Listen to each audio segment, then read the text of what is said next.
Olá, meu nome é Rodrigo, essa é a primeira parte da nossa aula de número 9 do nosso curso de Fundamentos de Aprendizado de Máquina Científico para Mecânica dos Fluidos.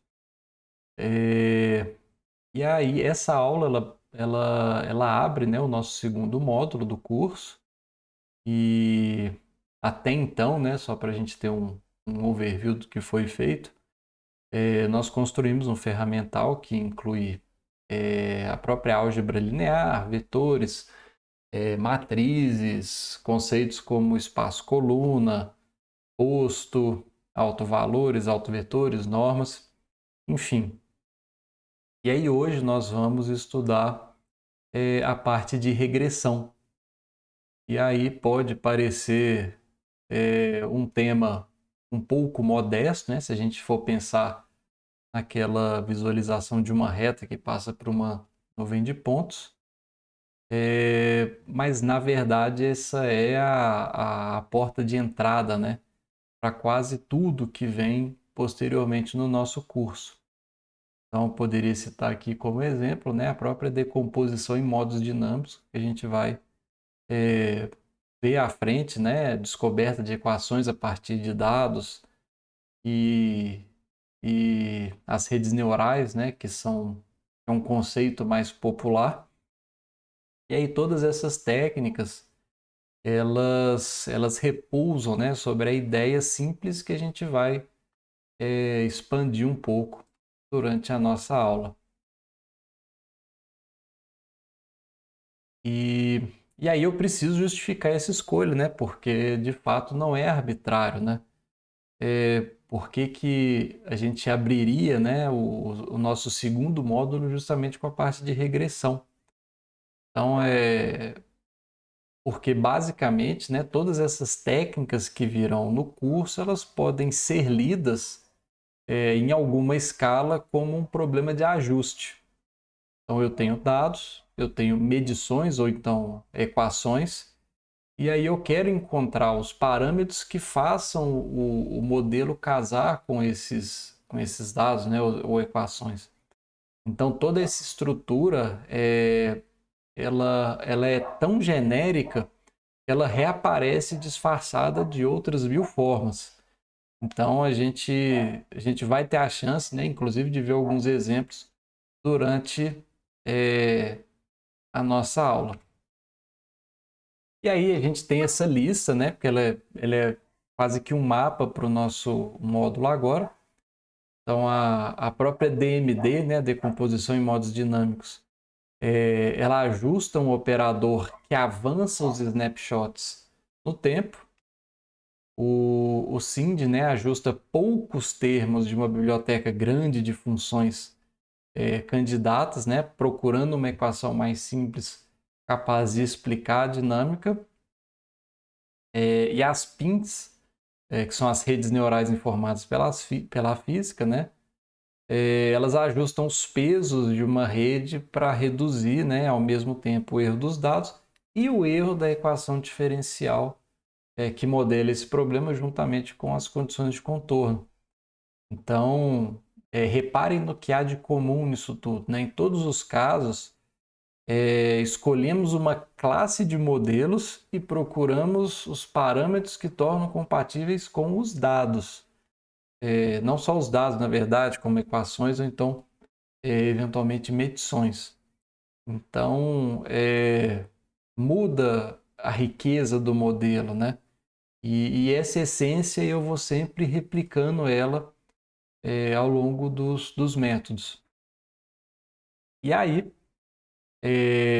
a regressão linear, de fato, é o caso mais simples, né? E, e também o caso mais instrutivo dessa ideia. Então, antes de prosseguir, né, eu preciso desfazer também o mal-entendido que é muito comum na regressão linear, que é justamente do que se trata esse termo linear, né? E que eventualmente pode aparecer quando a gente estiver estudando outros modelos. Então, linear não quer dizer que a curva ajustada precisa ser uma reta na variável física. Então, significa linear nos parâmetros desconhecidos. Então, se a gente pega esse exemplo aqui, por exemplo, no slide, esse y aproximadamente beta 0, mais beta 1x, mais beta 2x ao quadrado, mais beta 3x ao cubo, claramente eu consigo ver que é não linear nos coeficientes. Desculpa, claramente é não linear em x. Olha, tem um x ao quadrado e x ao cubo, por exemplo. E mesmo assim, esse é um problema de regressão linear, porque ele é linear nos coeficientes beta 0, beta 1, beta 2 e beta 3. Então, assim, eu preciso muito que vocês gravem essa distinção. A linearidade, ela está nos parâmetros, não na variável. Então, e aí o nosso objetivo hoje é entender o problema, né, desses sistemas, né, para computar do tipo um A beta é aproximadamente AB. A gente vai ver isso na forma matricial, principalmente quando eu tenho mais equações do que incógnitas. E aí, consequentemente, né, não existe uma solução exata. E aí a gente vai trabalhar algumas formas equivalentes, né, como minimização do erro, projeção ortogonal e a própria solução algébrica, né? E via, via equações normais ou então utilizando a pseudo-inversa. Então, basicamente a gente inicia esse processo todo transformando os dados em um sistema. Bom, e aí que a gente torna isso tudo mais concreto. Então imaginem, por exemplo, que eu tenho medições de temperatura por tempo nos pares x e y. E aí imaginem que eu faça isso n vezes e que eu também assuma a hipótese de que esse comportamento ele é descrito por uma reta. Uma reta do tipo y, que é aproximadamente um beta 0 mais um beta 1x. Ou seja, quando o nosso beta 0 mais beta 1 x1 resulta num y1. Um beta 0 mais um beta 1 x2 resulta no y2. Se eu substituir esses valores, obviamente. E assim por diante, né? Nessas m equações de somente duas incógnitas, né? E aí esse desequilíbrio, né? Que de fato é o coração do nosso problema. Porque a partir do momento que eu assumo que esses dados, esses pontos, eles estão todos alinhados ao longo de uma reta, basta que eu tenha um ruído mínimo mesmo, para que essas medições elas se dispersem em torno de uma reta. E aí eu perco essa minha hipótese e eu não consigo colocar todos esses pontos ao longo de uma reta. É aí que tem um passo que ele é central nesse tema, né? Então eu empilho essas equações na forma matricial, igual a gente está fazendo aqui no nosso slide. A matriz A ela tem a primeira coluna toda de uns e a segunda coluna com os valores de x. E isso tem uma razão, porque quando a gente faz a multiplicação de A vezes beta, eu tenho 1 vezes beta 0, x1 vezes beta 1, beta 1x, beta 1x1, isso é igual a y1, ou seja, eu consigo formar todo esse sistema na forma matricial, basta que eu multiplique que eu consigo recuperar todas essas equações. E aí eu simplesmente coloquei todas essas m equações na forma de um sistema matricial para poder facilitar em termos de notação. E aí essa matriz A, ela tem vários nomes.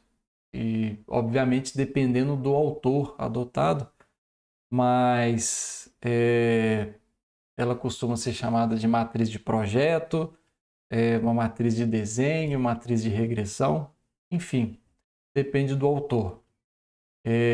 O ponto conceitual ele é mais importante do que de fato os nomes, né? E o que a gente consegue observar é que as colunas de A elas representam as funções usadas no modelo.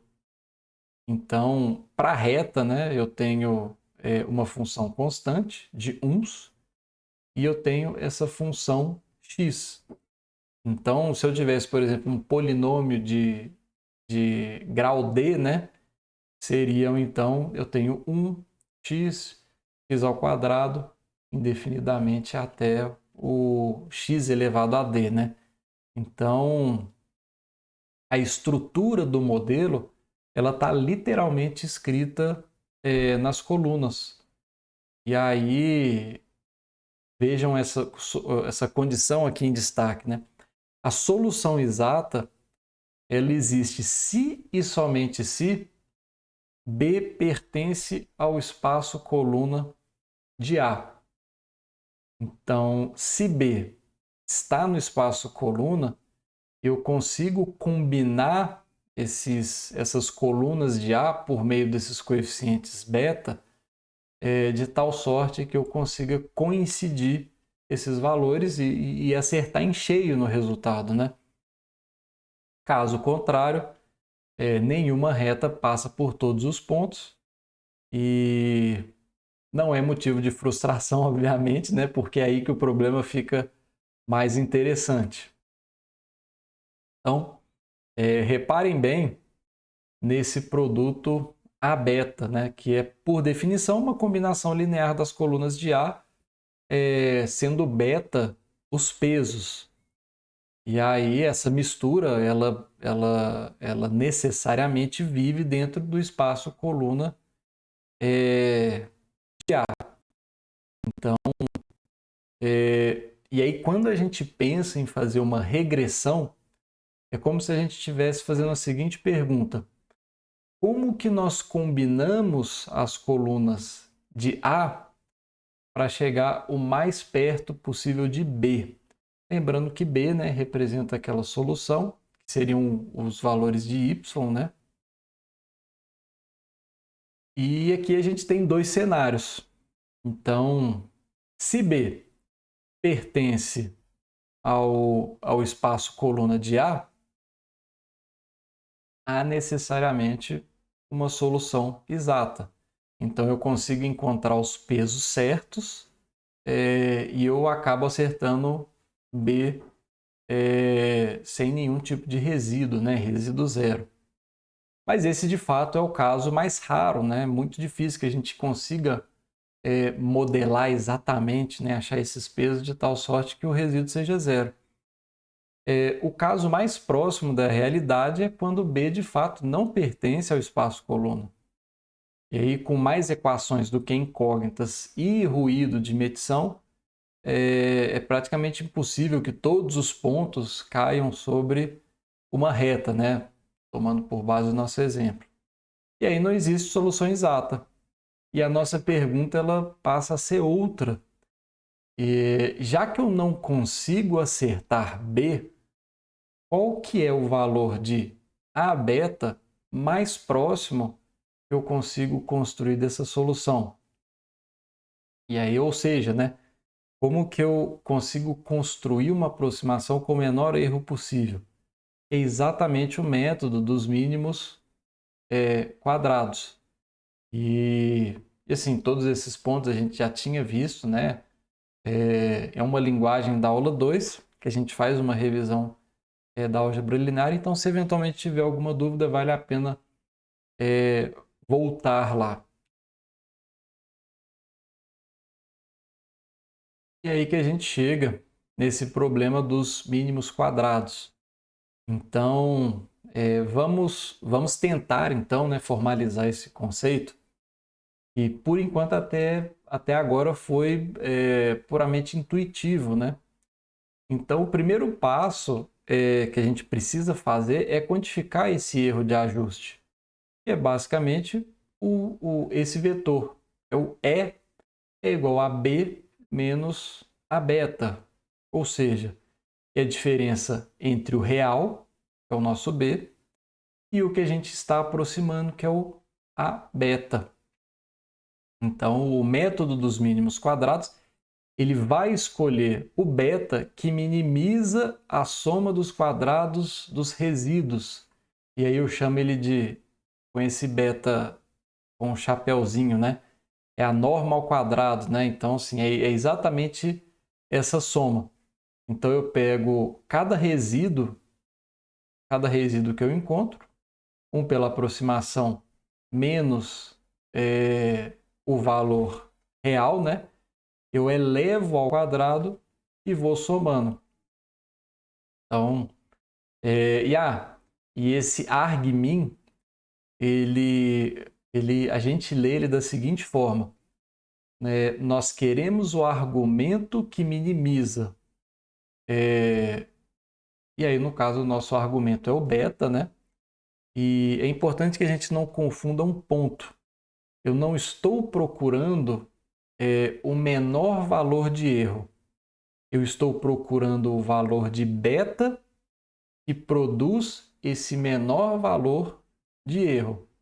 Então, a gente precisa ter claro o que está sendo feito aqui. E aí, obviamente, né, beta ele vai pertencer a um espaço Rn, n sendo o número de colunas. No caso da regressão linear, como a gente viu, seriam só duas colunas. Eu tenho um beta 0 e um beta 1, mas dependendo da quantidade de parâmetros que você usa para poder fazer essa minimização, o seu espaço ele tende a crescer.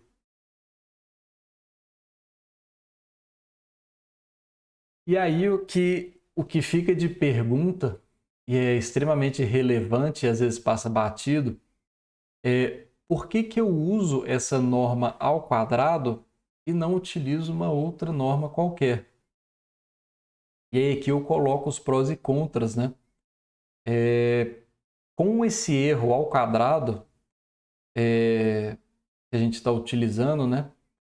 Esse método ele tende a penalizar fortemente os erros grandes, né? Volumosos, digamos assim. Então, assim, um ponto que erra por 2, ele vai contribuir com 4. Um ponto que erra com 10, ele vai contribuir com 100. E aí isso tem um custo, né? Que é a sensibilidade aos outliers, né? Que se forem muitos, eles vão dominar a soma.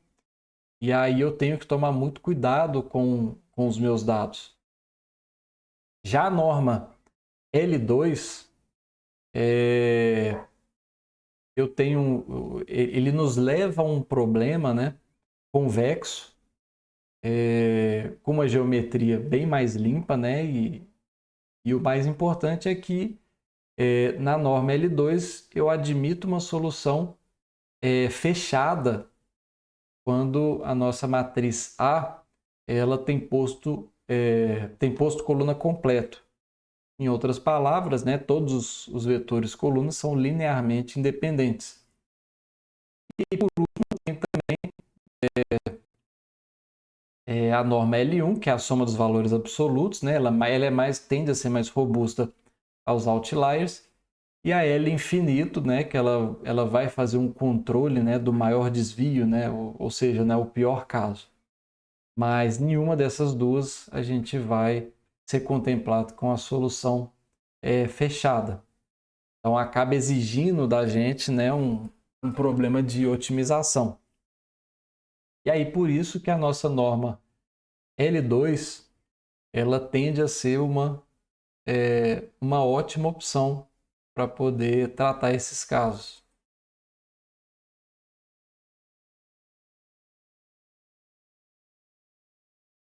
E aí eu chamo a atenção para essa nossa figura. Esse plano azul ele é o espaço coluna de A. Entre outras palavras, né? Todo o meu produto A beta possível, né? Ele está contido aqui. Ou seja, todos os valores possíveis de beta, né? Todos os vetores possíveis de beta, quando eu tenho o produto A beta, eles estão contemplados nesse plano.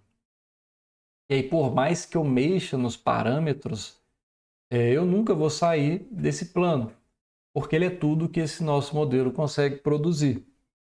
Então, e aí aqui a gente tem um vetor B na cor cinza apontando para fora, que é de fato o nosso dado real, né? Que mora num espaço de dimensão M e em geral ele não está dentro do nosso espaço coluna, como a gente consegue ver aqui.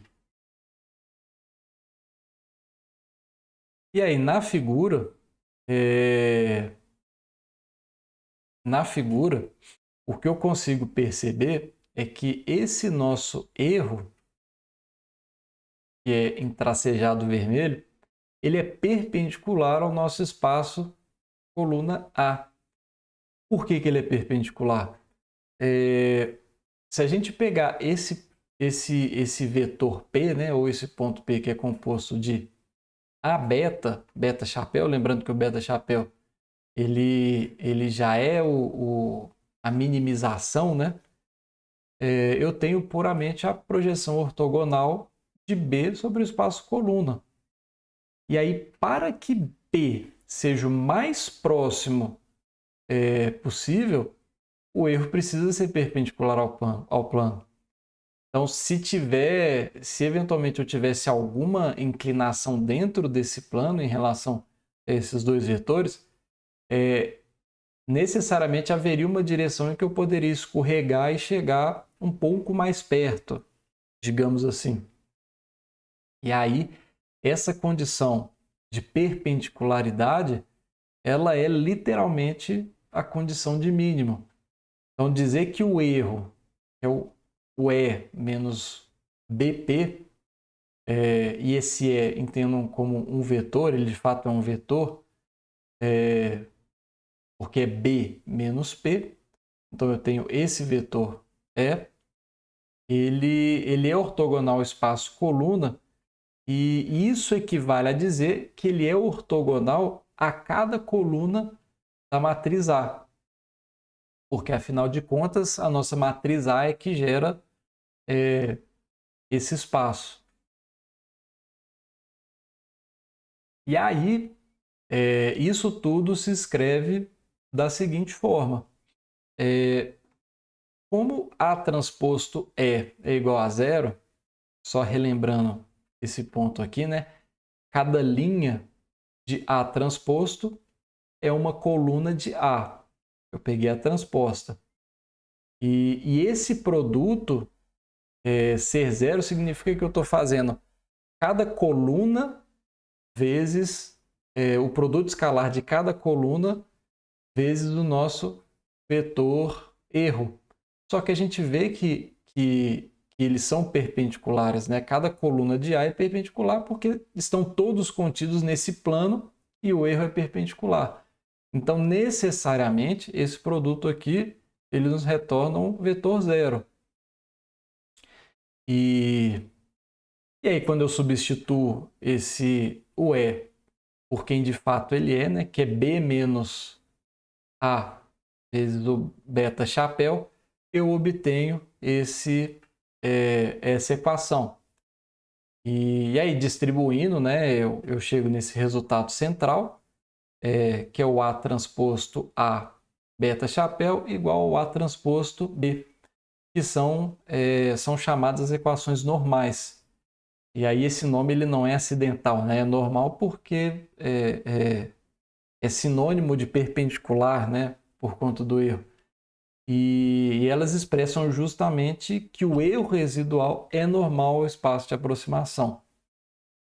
E aí percebam o seguinte ponto. o ajuste de mínimos quadrados, ele não torna o erro nulo. Ele torna o erro invisível para todas as direções que o modelo consegue representar. O erro ele continua existindo, só que ele fica escondido nas direções que o modelo não enxerga. Obviamente, né, por conta dessa projeção que a gente viu. Bom, e aí, seguindo, a gente consegue também fazer essa demonstração de forma algébrica, né? Então, aqui tem uma dedução via de cálculo, né? Então, assim, a gente viu uma dedução mais geométrica, a gente consegue ver também uma dedução mais do ponto de vista algébrico, e de fato elas se complementam, né? Então, assim, se eu defino uma função objetivo, esse j é função de beta, que é igual a beta menos b ao quadrado, quando eu expando esse produto interno, né? Esse produto interno ele é a multiplicação entre esses vetores, seria um a beta menos b entre parênteses transposto, que multiplica um a beta menos b. E aí, quando eu faço a distributiva nesses termos, e respeitando sempre a ordem de multiplicação, a gente obtém 3 termos, que é o beta transposto a transposto a beta, lembrando que isso aqui poderia ser um a ao quadrado, só que a gente está representando na forma matricial, a mesma coisa com beta. 2 beta transposto a transposto b, mais b transposto b. Então, vejam a forma disso. É uma função quadrática nos parâmetros, né, com termo quadrático, termo linear e o termo constante. A gente está olhando aqui basicamente para uma forma, né, uma versão multidimensional de uma parábola. E aí, quando eu tomo o gradiente em relação a beta, eu obtenho esse 2a transposto a beta menos 2a transposto b. E aí a gente parte das propriedades, né, de uma função convexa, que o gradiente nulo a gente está em um mínimo. Então, e aí eu consigo reproduzir exatamente esse mesmo resultado. É uma outra forma da gente também conseguir representar o mesmo valor geométrico que a gente viu no slide anterior. Não vou entrar tanto em detalhes, mas essa função objetivo sendo quadrática e convexa, né? Então todo ponto de gradiente nulo ele acaba sendo um mínimo global, né? Então não tem o risco de cair simplesmente num mínimo local ruim. E aí, se as colunas forem independentes, né? Esse mínimo ele ainda é único, né? Mas aí isso aí a gente vê em um outro momento. E aí, comparando, né, essas duas equações, essas duas deduções, desculpas, a equação é a mesma. A equação que a gente toma pelo gradiente, ela diz que nós estamos minimizando uma quadrática. Já a geométrica diz que a minimização ela é feita no espaço, né? Eu projeto B no espaço coluna de A. E são basicamente duas faces da mesma moeda. Então, e aí a próxima pergunta que a gente precisa fazer é quando que essa solução ela é única. E aí, sem querer dar mais spoiler, né? A gente vai fazer a nossa primeira pausa aqui. Então, só recapitulando, né? Nessa primeira parte a gente montou toda a fundação da regressão. A gente transformou uma nuvem de dados em um sistema matricial do tipo A beta igual a B, né? Ou aproximadamente B. E a gente aprendeu a fazer uma leitura por colunas, né? Formalizamos esse critério de mínimos quadrados, que minimiza o resíduo ao quadrado, e a gente chegou nas equações normais, que é o A transposto A, beta chapéu, igual ao A transposto B, por dois caminhos, né, distintos, tanto o caminho da projeção ortogonal quanto o caminho do cálculo, né, o caminho mais algébrico. E aí na nossa próxima aula, a gente vai estudar quanto que essa solução é única. Então a gente resolvemos um ajuste de reta, né, com números ali quase que na mão, e a gente conhece a via mais robusta, que é a pseudo-inversa via SVD. Então esse é o tema da nossa parte 2. Agradeço, até a próxima aula.